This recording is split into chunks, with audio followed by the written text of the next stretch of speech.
नमस्कार, मैं राजीव बंसल हाँसी की आवाज़ से आपके प्रिय चैनल से बोल रहा हूँ। अक्सर हम कोरोना की रिपोर्ट आपको देते रहते हैं और इसका संक्रमण कितना तेज़ी से बढ़ रहा है ये भी आपको सजगता भरी खबरें देते रहते हैं। इस संक्रमण को कैसे रोकना है, ग्लोबल पेंडेमिक के चलते हाँसी शहर अछूता नहीं रहा है। हम लाख चाहें भी तो चेन ब्रेक नहीं हो रही है, ये चेन बढ़ती जा रही है। ये किसकी लकोना है? ये हमारा स्वयं का लकोना है या हमारे एडमिनिस्ट्रेशन का या एसओपी की गाइडलाइंस के पालना ना करने का?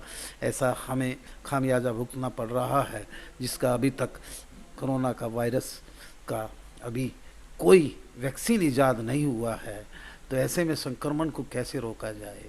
तो कुछ शख्सियत हमारे सामने आज बैठी हैं। उनमें से एक शख्सियत है all India bank employees association AIEBA के वाइस प्रेसिडेंट हैं, यूनियन बैंक में अवार्ड स्टाफ के अधिकारी हैं। तो भूपेंद्र जी, जो कॉमरेड भूपेंद्र सिंह कहूँ तो मैं अतिशयोक्ति नहीं होगी, विभिन्न विषय पे इनसे आज बात करेंगे, इंटरेक्ट करेंगे। आज हमारे स्टूडियो में आए हैं भूपेंद्र सिंह जी। पहले भी आपसे हम इंटरेक्ट करते रहे हैं, आपकी ने अपनी यूनियन की आवाज़ उठाई थी। जी। और इस वैश्विक आपदा के चलते पूरा विश्व थर्रा रहा है और हाँसी भी अछूती नहीं रही है। खासकर बैंकर्स में ये चेन बराबर बनती आ रही है। तो आप क्या कहना चाहेंगे कि क्या लैप्सेस हैं, एडमिनिस्ट्रेशन के लैप्सेस हैं, या हम लोगों की सजगता नहीं है, हम लोगों में इतनी अवेकनेस नहीं है कि ये कंटेंजियस है, बड़ी छूत-छात की बीमारी है? राजीव जी, सबसे पहले तो आप हाँसी की आवाज़ की तरफ से मेरे अपने विचार, मेरे बैंक के विचार, मेरी एसोसिएशन के विचार इस पेंडेमिक में क्या होने चाहिए, क्या हैं, उसको रखने के लिए मौका दे रहे हैं। सबसे पहले तो मैं आपके इस चैनल के माध्यम से सभी का अभिनंदन, धन्यवाद करता हूँ। It's our privilege sir. दूसरा मेन जो विषय आज जिस पे मैं बात करने के लिए आपके साथ मुखारबिंद हो रहा हूँ, जो पेंडेमिक अब फैल रही है, कोरोना जिसको हम कह रहे हैं, जो मेरा अपना जो जर्नी रही 25 मार्च से लेकर आज टिल टुडे, आज तक की जो मैंने बैंकिंग में हाँसी सिटी के अंदर जो देखी है, वो बहुत ही मेरे हिसाब से बहुत ही लेथार्जिक है। लेथार्जिक बैंक की तरफ से नहीं है, एडमिनिस्ट्रेशन की तरफ से लेथार्जिक हो रही है। हाल ही एक दिन पहले आपकी ओबीसी हाँसी ब्रांच बरसी गेट के आउटसाइड में ब्रांच है, उसके अंदर 4 लोग कोरोना पॉजिटिव आते हैं, जिसमें गार्ड, 3 क्लरिकल स्टाफ पॉजिटिव आते हैं। उसके बावजूद ब्रांच को खुला रखा गया, कोई गाइडलाइन नहीं आई, एसओपी की गाइडलाइन को फॉलो नहीं किया गया, ब्रांच को सैनिटाइज नहीं किया गया। एडमिनिस्ट्रेटिव लेवल पे SDM, SP जो भी यहाँ पे अधिकारीगण बैठते हैं, उनके द्वारा कोई भी संज्ञान नहीं लिया गया, जो कि मेरे मान्यता अनुसार बहुत ही खतरनाक और बहुत ही आने वाले समय के लिए जो वहाँ पे कार्यरत कर्मचारी हैं उनके लिए बहुत ही खतरनाक सिचुएशन को जन्म देने जा रहा है। बैंकिंग एम्प्लॉयज़ की बड़ी पब्लिक डीलिंग रहती है और उनके साथ में चेन भी बनी रहती है। किसी ने विड्रा करवाना है, किसी ने अपना RTGS बनाना है, किसी ना किसी तरह के कामों को लेकर आते रहते हैं कि ट्रांजैक्शन करवानी है। पिछले दिनों कुछ बैंक्स में केसेज आए थे, उन बैंकों को 48 घंटे के लिए बंद किया गया था। मसलन HDFC, कोटक महिंद्रा बैंक है, कैनरा बैंक है, सेंट्रल बैंक है आपका। आज OBC और PNB की आउटर ब्रांच को बंद किया गया। कहते हैं कि कल एक केस आया, आज 4 केस आए, आज बंद कर दी गई। आज उसके साथ में PNB की एडजेसेंट ब्रांच भी बंद है और सब कुछ लुटा के होश में आए तो क्या हुआ? राजीव जी, मैं एक छोटी सी आपको बात आपके चैनल के माध्यम से यहाँ के हाँसी के दर्शकों को बताना चाहता हूँ। जिस दिन ये 25 तारीख को लॉकडाउन स्टार्ट किया गया, सेम डे सभी बैंक ब्रांचेस को ऑल इंडिया लेवल पे मेल कर दिया गया था, जो भी सैनिटाइजेशन के लिए जो उनको सामान की आवश्यकता है, जो भी SOP की गाइडलाइन उनको फॉलो करनी है, जो भी लोकल एडमिनिस्ट्रेटिव लेवल पे उनको गाइडलाइन दी गई है, उनको पूर्णतः पालन किया जाए। 2 महीने तक वो गाइडलाइन बहुत अच्छी तरीके से फॉलो की गई, कस्टमर को समझाया गया, पुलिस प्रशासन के द्वारा भी, बैंक स्टाफ्स के द्वारा भी। लेकिन उस समय तक वो पेंडेमिक अंडर कंट्रोल में, हम मान के चल रहे थे कि अंडर कंट्रोल में है, इतने केसेस हमारे यहाँ नहीं आ रहे थे, स्प्रेड आउट नहीं हुआ था। लेकिन आज जिस कंडीशन पे हम खड़े हैं, average 1 lakh cases, we are gonna be second largest country in the world who gonna be infected by this virus. और लगभग सबसे ज्यादा डेथ्स भी हमारे रेशो हमारे इंडिया में ही आ रहा है, लगभग 1000 के करीब डेथ हो रही है। नहीं, mortality rate is increasing day by day.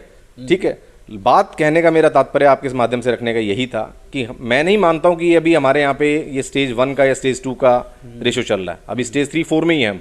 जो इसकी ग्रेविटी है, जो इसकी इंटेंसिटी है, वो इतनी है, ठीक हो रहे हैं। लेकिन वो जो हार्मनेस उस इंसान या एक इन्फेक्टेड होने की वजह से जो 20 लोगों को तकलीफ या प्रशासन को जो दिक्कतें आएंगी, एक आदमी को क्वारंटीन करने के लिए आप देखिए 4-4 पुलिस वाले, आपका आशा वर्कर्स, आपका हेल्थ डिपार्टमेंट डेली जाके उसकी दवाई, उसका खाने का अरेंजमेंट, बहुत ज़्यादा फाइनेंशियली भी और मैन पावर भी बहुत यूज़ हो रही है। तो बजाय उसको कम करने के हम उस चीज़ को लेथार्जिकली और लीनियंसी लेके चल रहे हैं भी जैसा चल रहा है चलने दी जाए। और जो कि मेरा मानना ये है कि आने वाले टाइम में और घातक होने जा रहा है। जहाँ तक पब्लिक डीलिंग का एडमिनिस्ट्रेटिव लेवल की स्टाफ की जो डिपार्टमेंट है उनका कंसर्न मैं आपको लेके चल रहा हूँ। मुझे और लोकल की ज़्यादा जानकारी नहीं है। मैं बैंक की तरफ से आपको कहना चाह रहा हूँ कि बैंकों के अंदर इस टाइम जो सिचुएशन चल रही है मेरे हिसाब से बहुत ही लीनियंट और बहुत ही, मैं कह रहा हूँ कि वाहियात तरीके से चल रही है, जिसका कोई यानी आने वाले टाइम में मैं कह रहा हूँ नुकसान ही होगा। मैं एक बैंक की बात करता हूँ। ओबीसी बैंक में एक केस आया। जी सर, परसों केस आया। जी बिल्कुल। तो मैनेजर ने क्या संज्ञान लिया, क्या कॉग्निजेंस लिया उसने? कॉग्निजेंस मैं राजीव सर जी मैं आपको बता दूं ये लिया कॉग्निजेंस लिया। आपका कहने का बात बहुत अच्छा, आपने ये पॉइंट रखा। सभी स्टाफ्स के टेस्ट किए गए। एसएमओ राहुल बुद्धिराजा जी आप यहाँ डॉक्टर, उनके द्वारा, उनकी टीम के द्वारा सैंपलिंग की गई, जिसमें से एक का रिपोर्ट पॉजिटिव आया। 5 रिपोर्ट मित्र हैं मेरे, सहयोगी हैं कॉमरेड, वो पॉजिटिव आते हैं। 4 लोगों की रिपोर्ट पेंडिंग रहती है, जिसमें से आज आप बता रहे हैं कि 3 लोग और पॉजिटिव आए, जिसमें गार्ड और आपका हम नहीं लेते हैं, ठीक है। लेकिन मैं ये कहना चाह रहा हूँ कि जब उन लोगों की 4 लोगों की रिपोर्ट पेंडिंग थी, एज पर एसओपी 48 आवर्स तक वो ब्रांच क्लोज रहेगी। और उसके बाद फाइनल रिपोर्ट आने के बाद जो भी ऊपर से गाइडलाइन हमारा जोनल ऑफिस हमें देगा, उस ब्रांच को 100% सैनिटाइज करने के बाद रीओपन करना है।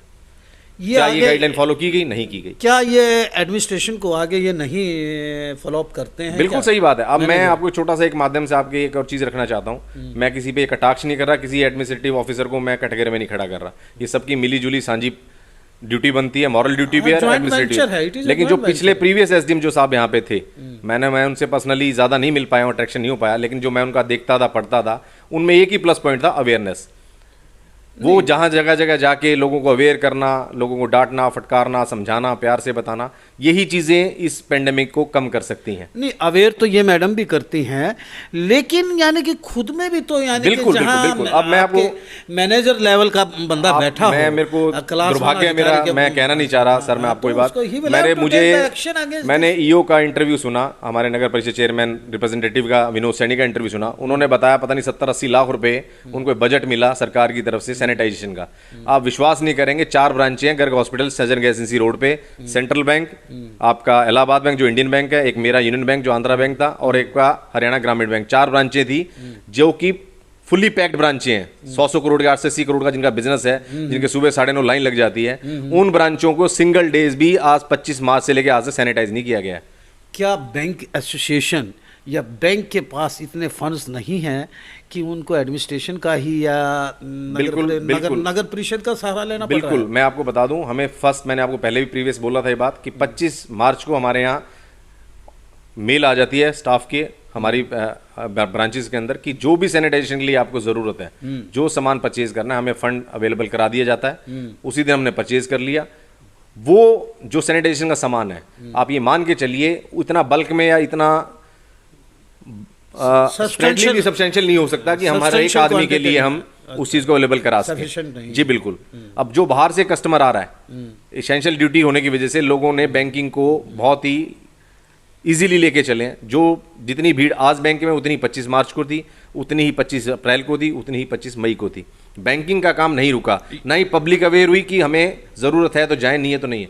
पब्लिक ने वैसे ही रूटीनली में आना, वो हमारे गार्ड साहब का, हमारे स्टाफ जो भी हम जितना हमसे बन पाया, हमने लोगों को मास्क के तौर पे मीन टू से यानी कि administration is taking banking sector very lightly. बिल्कुल, और उनको बड़ा नेग्लिजिबल और नेग्लेक्ट कर रही है बिल्कुल इस मामले में। अब एसेंशियल सर्विस में आप लगा लीजिए, हेल्थ डिपार्टमेंट था, पुलिस डिपार्टमेंट था, बैंक भी था उसमें एसेंशियल सर्विस के अंदर।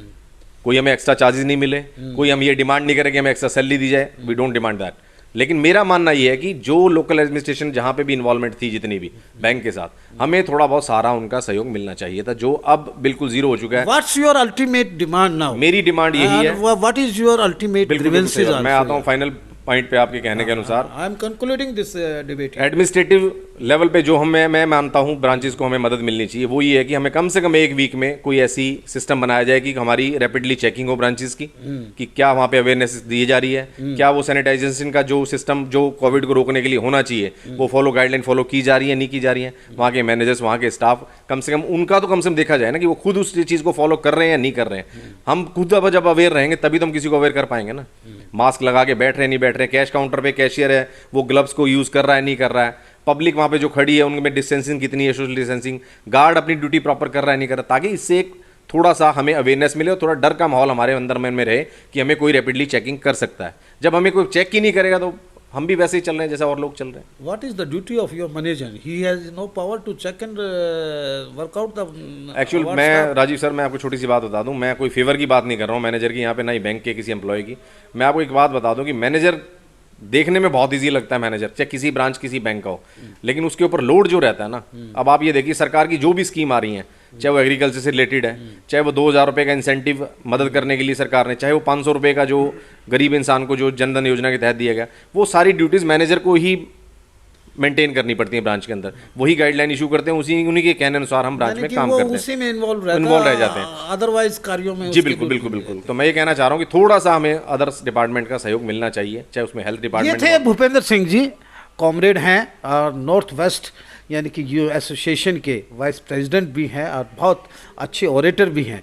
तो हम बस इतना ही कहेंगे कि इनका कहना है कि सब कुछ लुटा के होश में आए तो क्या हुआ, जब एक पेशेंट आया तो पूरा का पूरा यानी कि बैंक खोल दिया गया, उसके बाद 4 पेशेंट और आए ओबीसी बैंक में, आज उसको बंद किया गया है और साथ लगते पीएनबी बैंक ने भी यानी कि दूध का जला छाछ को भी फूंक मार मार कर पीता है। पीएनबी बैंक एडजेसेंट ब्रांच है, उसने भी अपना लॉकअप कर दिया है।